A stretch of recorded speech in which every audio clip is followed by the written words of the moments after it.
একটু সকাল সকাল উঠেই সোনার জন্য আগে তাড়াতাড়ি করে ম্যাগি বানিয়েছি আর ওকে খাইয়ে দাইয়ে স্নানটা করে নেবো। আমিও নিচে স্নান করে একটু বেরোবো, আজকে বেরোনো আছে।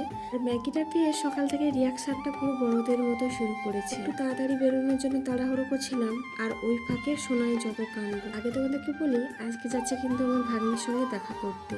ও এবছর নতুন 11-এ ভর্তি হয়েছে, কিন্তু ওকে মেসে রাখা হয়েছে, তাই আজকে ওর সঙ্গে দেখা করতে যাচ্ছি আমি আর দিদি। এদিকে তুমি যত তাড়াতাড়ি বেরোনো কেন, যদি নৌকো ঘাটে গিয়ে 8 ঘন্টা যদি একটু দেরি করো, তাহলে একদমই 1 ঘন্টা বসে থাকতে হবে। ওটাই হচ্ছে আমাদের বেশি সমস্যার কারণ। এদিকে তো কথা বলতে বলতে নৌকোটাও চলে এলো, তাতে তো উঠে পড়েছে, কিন্তু সত্যি বলতে আধা ঘন্টা পুরো লেট করি। আর ওখানে গিয়ে যখন দেখি সোনাইদের টিউশন গেছে, ওখান থেকে এসছে 9:30টার সময়। আমাদের সঙ্গে মোট 10টা মিনিট কথা বলেছে, তারপর কিন্তু ও স্কুলের জন্য রেডি হয়ে বেরিয়ে গেছে। স্কুলের কিন্তু নিয়ম ছিল কোনো গার্ডিয়ান কিন্তু 9:30টার ভিতরে দেখা করতে পারবে, তার আগে নয়। কিছুক্ষণের জন্য কথাবার্তা বলে আমরা বাড়ির জন্য বেরিয়ে পড়ি। আর সোনাইকে দেখে তো ও ভীষণ খুশি।